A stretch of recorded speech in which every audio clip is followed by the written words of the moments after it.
Assalamu alaykum sevimli dostum. Qayta tug'ilish darsxonamizga kelganingizni qizg'in qarshi olaman. Men hayotingizni qaytadan qurib chiqish safaringizdagi eng yaqin sirdosh do'stingiz Xonqiz Aslan bo'laman. Bugungi darsimizda bir qadar chunqur va qiziqarli bir temani muzokara qilamiz. Bu tema bo'lsa vasana. Undaqda vasana degan nima? U bizning ichki dunyoimizga, ichki holatimizga, hissiyotlarimizga, o'y fikrlarimizga va hayotdagi yuz berishlarga qandaq munosabatlik. Biz nima uchun ba'zi masalalarga va azoblarga qayta duchor bo'lamiz? Nima uchun ba'zi vaqtlarda bir masalani hal qilib bo'lguncha yana bir masala paydo bo'ladi? Degandek, bugun bu savollarni birlikda muzokara qilib, tushunishga tirishib boqaylik. Endi darsimizni boshlashdan burun mundaq bir hikoyani o'rtoqlashib boqay sizlar bilan.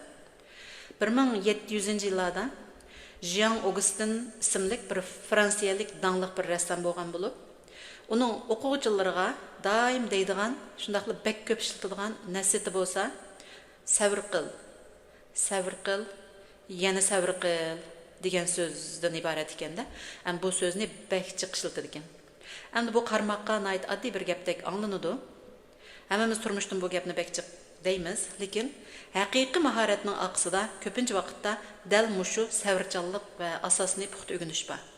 Demak, haqiqiy sabr qila olgan, rost sabr qila olgan odam hamma narsaga erishadi. Buni hammamiz bilamiz. Demak, Yevropaning mush xil o'qitish, o'gitish metodini qo'llangan o'qituvchilardan sansizlagan haqiqiy talantli izbosarlar yetishib chiqqan va shundaqla ular insoniyat uchun haqiqiy bir ish qila olgan.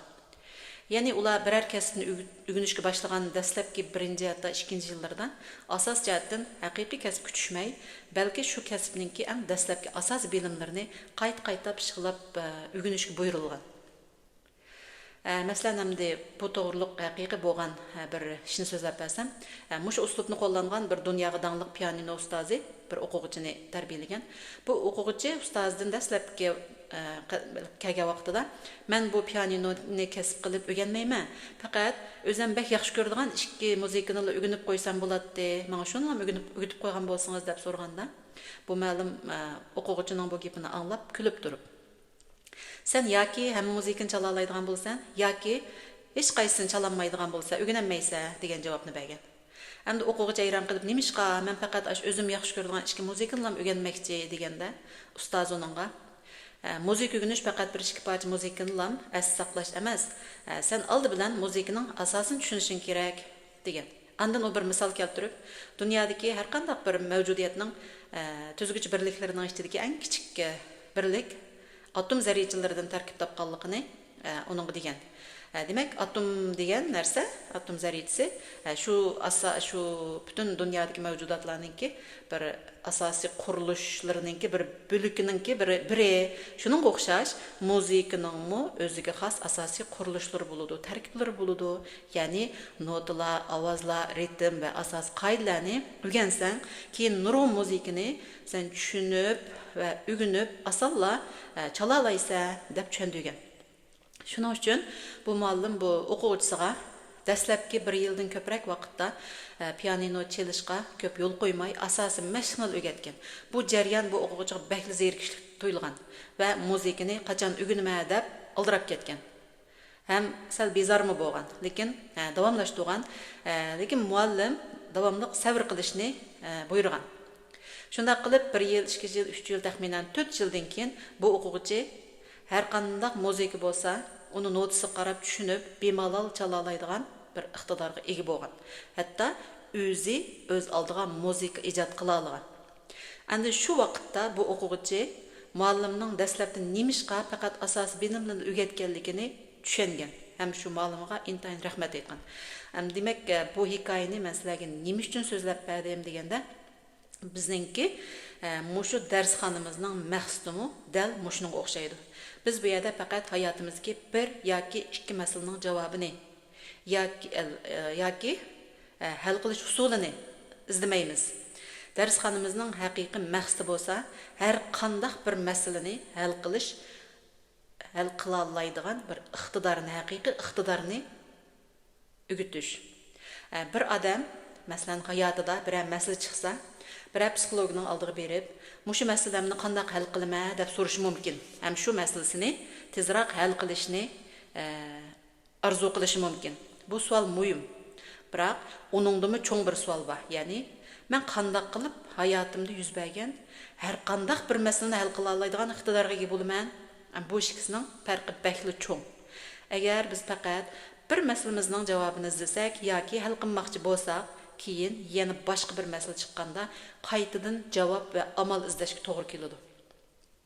Bugun oila masalasi bo'lishi mumkin. Erta kishilik munosabat masalasi bo'lishi mumkin. Uningdan keyin farzand masalasi bo'lishi mumkin.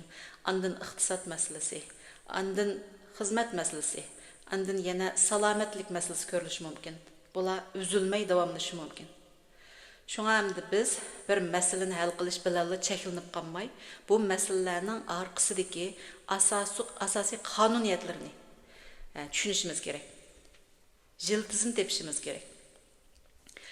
Xuddi badandagi yomon sifatlik o'smini to'psini kesib olsa, uning jiltizi qanda bo'lganligi uchun u yana ma'lum vaqtdan keyin ko'klagandek, biz bir masalamizni hal qilsak, uning bu masalalarni keltirib chiqarayotgan tüp yiltizini, negizini topolmasak, bu masalalarningki shakli o'zgarishi mumkin.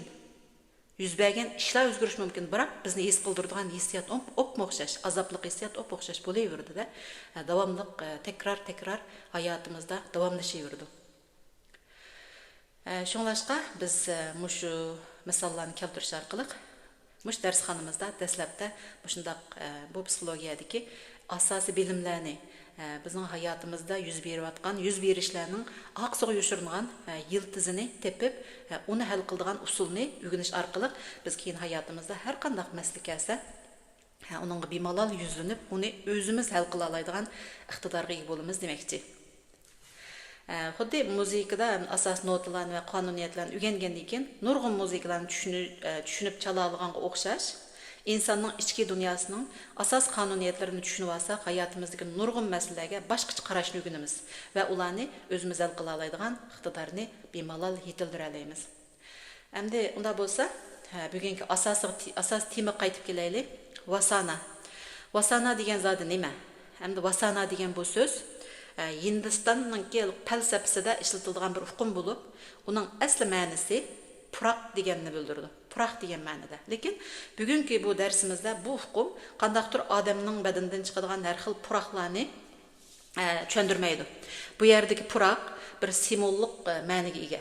Ya'ni odamlarningki ichki holati, ichki aqida andizlarini, hissiyotini, ishonchlarini va yushurin ingida saqlangan ta'sirlarni ifodalaydigan bir o'xshatish metafora.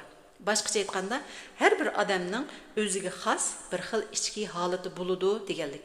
Demak, Hindistondagi xalq orasida agar biror kishiga, biror qarindishiga biror kelishmaslik va azobliq ishlar yuz bersa va bu xil yuz berishlar qayta takrorlansa, u odamni sening ichki dunyoringning purqi toza yaxshi emasdek turdi deydigan bir xil madaniyat va ko'z qarash bor. Bu bir oddiy yakun bo'lmasdan uzun yillik tajribalar va bilimlardan to'plangan bir falsafiy ko'z qarash. Unda bo'lsa, bu vasana degan uqumni tabiatdagi gullar orqali tushunib boqaylik. Bu psixologiyalik bilimlar ko'pincha allarda subyektiv bo'lg'achqa, buni biz ko'z bilan darhol ko'rolmaymiz, qo'l bilan tutolmaymiz. Shuni biz turmushimizga yaqin biz his qila oladigan, o'ylay oladigan oddiy misollarga simvol qilib o'xshatib tushundirsak, kallamizda imag shakllandi. Andan biz bu bilimlarni o'zlashtirib, mengimizda sinapis yasab, o'rganishimizga intayin foydasi bo'ldi. Unda bo'lsa, har bir gulning o'ziga xos purqi bo'ladi. Ba'zi gullarning purqi asal harillarini jalb qiladi. Ba'zi gullar kepinaklarni jalb qiladi. Ya'ni ba'zi gullar va o'simliklar boshqa o'xshamagan hasharotlarni o'ziga tortadi. Demak, o'xshamagan puroq, o'xshamagan narsalarni jalb qilish mumkin. Endi buni insonlarga qo'llanib boqaylik. Bizningmi ichki holatimiz bor, ichki hissiyotlarimiz bor, ichki energiyasimiz bor. Bir odam doim qo'rqish, achchiq, ishonchsizlik, umidsizlik, ansizlik va yoki o'zini to'ng ko'rish hissiyoti bilan yashasa, bu holat uning so'zida, hareketida va munosabatlarda aniq ifodalanishi mumkin. Yana bir odam xotirjamlik, o'zini tunish, ishonch, xushal, bexatarlik tuyg'usi bilan rohat yashasa, uning ichki holatimi uning harakatida ifodalanishi mumkin. Biz bu yerda hamda bir odamni yaxshi yomon deb armaymiz. Biz faqat buni simvollashtirib tushuntiryapmiz. Biz ba'zida bir odam bilan bir qancha minut paranglashgandan keyin uning yenida o'zimizni shunda xotirjam his qilamiz. Hatto ba'zida zodil tunimaydigan, azaldan ko'rib boqmagan ba'zi kishilarni bir xil o'zimizni bilmay qolamiz, nima ish qilishini shunda yoqtirib qolamiz. Ya'ni ko'gimiz keladi, yana uzoqroq to'g'imiz keladi. Yana ba'zi odamlar bilan paranglashganda nima uchunligini aniq bilmasakmi, bearamlik yoki besim his qilamiz, tizla yenidan ketgimiz keladi. Bir banani ko'stib, shundaqla unda odamlar bilan bo'lgan munosabatmi uzunga bormaydi. Biz faqat odamning ichki holatining uning hayotiga va munosabatlarga ta'sir ko'rsatganligini shundan tushunib olamiz. Undaq bo'lsa, yaxshi bu xil ichki puroq qanday shakllandi? Zodi nadin keladi.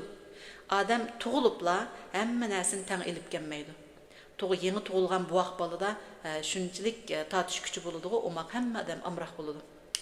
Quchoqlab so'yib og'isi, hatto shu amroqligiga kelib yevatkisi keladi. Hamda bizningki bu kechirmishlar jarayonida, cho'ng bo'lash jarayonida buaq tug'ilib, hamda nurg'un vaqt o'tadi bu jarayonda, hamda bu vasana ichki dunyodagi bu xil holatlar tadrijiy shakllandi degan gap. Hamda bizning balalik kechirmishlarimiz, oilamiz, biz anglagan so'zlar, boshdan kechirgan voqealar va bizga qilingan muomalalar bizning ichki dunyamizdagi bu puroqni shakllantirdi. Masalan, bir balalik davrida doim sen qilinmaysa, sen yetarlik aqlliq emas, sen doim xato qilsa degandek so'zlarni anglab va qattiq kontrollik ichida cho'ng bo'lgan bo'lsa, uning ichki dunyosida o'ziga bo'lgan ishonchini ojizlashtirgan bir andiza shakllanadi. Bu urug' terildi degan gap. Keyin u cho'ng bo'lganda haqiqiy iqtidori bo'lsa-mu, uning ichidagi andiza uningga to'ydirmay o'zining rolini, kuchlik rolini joriy qildirib, ya'ni o'zini tuvan ko'rdi va o'zidan gumonlanadi. Aksicha bir bola qo'llash, tushunish va bexatar muhitda erkin ozoda cho'ng bo'lgan bo'lsa, xohishlari hurmat qilinib cho'ng bo'lgan bo'lsa, uning o'ziga bo'lgan ishonchi texnik kuchli bo'lishi mumkin.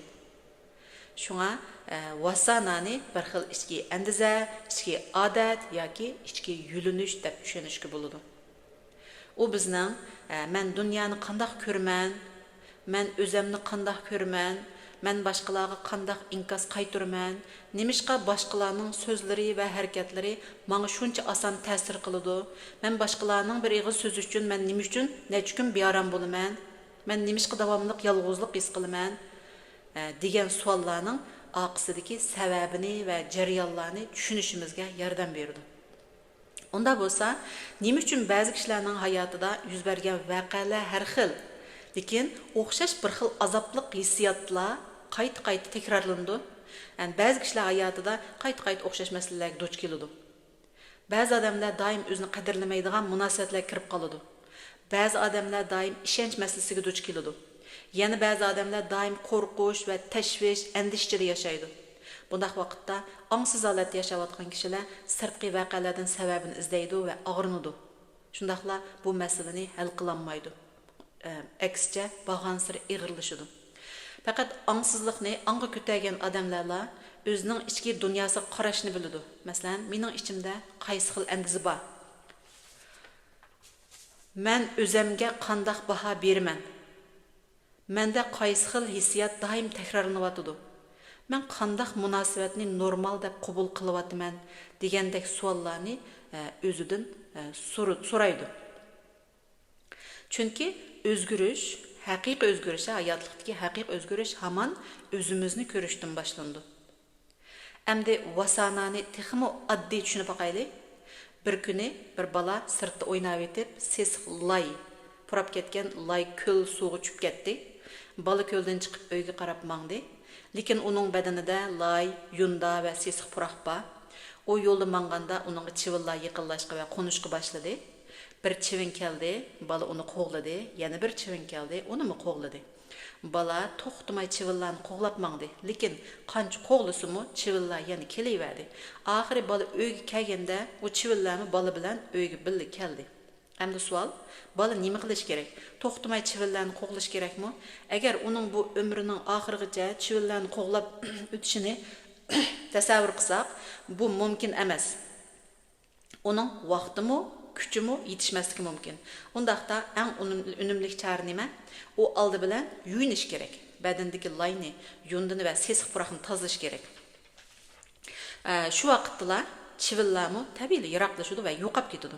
Bu yerdagi asosiy nuqta shuki, biz chivinning o'zi bilan kurash qilsak, masala tugamaydi. Mangu tugamaydi. Sababni bir taraf qilsak, natijami o'zgarishga boshlaydi. Bu misolni hayotimizga qo'lni boqaylik. Ko'pincha vaqtda biz hayotimizdagi chivinlar bilan kurash qilamiz, ya'ni sirtqi masalalar bilan kurash qilamiz. Masalan, bir odam qadrlanmaydigan kishilik munosabat ichida azoblanganda, u nimishqa doim shunday kishilar mening hayotimda paydo bo'ladi deb so'rashi mumkin va azoblanishi mumkin. Lekin eng muhim bo'lgani, men o'zimni qanchalik qadrlayman degan savolni so'rashni bilmaydi. Demak, odamlarning ichki dunyosidagi har xil beyorimliq hissiyotlar tuan energiyalik vasana yoki nachar puroqni shakllantiradi. Demak, bu puroq to'xtamay sirtqi muhitga tarqaladi. Demak, bu puroq hamda shu o'ziga masalda xuddi o'xshamagan puroqliq gullar, o'xshamagan kepenak, o'xshamagan hasharotlarni o'ziga jalb qilgandek, bu tuan energiyalik vasana puroq nachar ishlar, atalmış nachar kishilik munosabatlar va nachar voqealarni, nachar ishlarni hayotimizga jalb qilib akildi degan gap. Shunga odamlarning ichki dunyosidagi vasana o'zgarsa, uning hayotida atrofidagi jalb qilish andisimi o'zgarishi mumkin. Xuddi ko'lga tushib ketgan bola yuyingandan keyin sesiq puroq yo'qab, chivinlar yo'qogandek, albatta chivinlar hargizmi pokiz, mezlik puraydigan yerda yurmaydi. Odamning ichki puruq o'zgarsa, uning masalda uning hayotidagi yuz berishlar, kishilik munosabatlar va uchraydigan voqea odamlarning masalda o'zgaradi. Masalan, bir odamning ichida davomli qo'rqish, ansizlik, andisha bo'lsa, uning qarorlarimi shu qo'rqishning ta'siriga uchrashi mumkin. Hatto shu qo'rqishlari hayotida davomli har xil shaklda yuz berib turishi mumkin. U odamni bu qo'rqish hargiz qo'yib etmaydi. Aksicha, bu qo'rqishninki sababini bilib, uni tushunganda, dal buning aksicha reallikdimi ozod bir muhit va yuz berishlarni kutib olish mumkin. Undaqda bu xil ichki ro'yi holat, ya'ni vasana qanday shakllangan degan bir savol tug'iladi. Bu ichki aqida andizlar insonlarning balliq davrida, ya'ni 0 yoshdan 8 yoshgacha bo'lgan aralıqda asos jihatdan shakllanib bo'ladi. Bu insonlar o'rtaq, butun dunyodagi insonlar o'rtaq.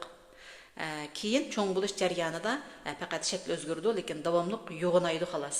His qildiradigan azobli hissiyotlar o'xshash. Bo'libmi, balaliq davridagi kechirmishlar, oila muhiti, boquvchilari, ya'ni ota-onasi tarafidan anglagan tanbihlar, rad qilinish, yolg'izlik, amalsizlik, qo'rqish va boshqa qiyin kechirmishlar odamning ichki dunyosida iz qoldirdi. Biz bularni qalb zaxmlari, ya'ni ruhiy jarohat va yoki psixikalik to'salg'i deymiz. Faqat har bir odamda ruhiy jarohatlarning kuchlik ojizligidan farq bo'ladi, lekin butun insonlarda o'rtaq bo'ladi. Darajasi o'xshamaydi. Ya'ni ba'zi odamlarda qo'rqish kuchlik bo'lishi mumkin, ba'zilarida rad qilinishdan qo'rqish kuchlik bo'lishi mumkin, ba'zilarida o'zini tuvan ko'rish, ba'zilarida arzimaslik, ba'zilarida yolg'izlik tuyg'usi kuchlik bo'lishi mumkin va hokazolar.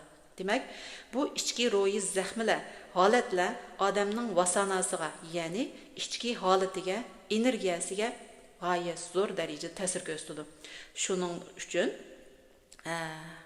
reallikdimi ichki dunyosiga, ya'ni purqiga masaldagi yuz berish va natijalarni hayotiga boshlab jalb qilib akiladi.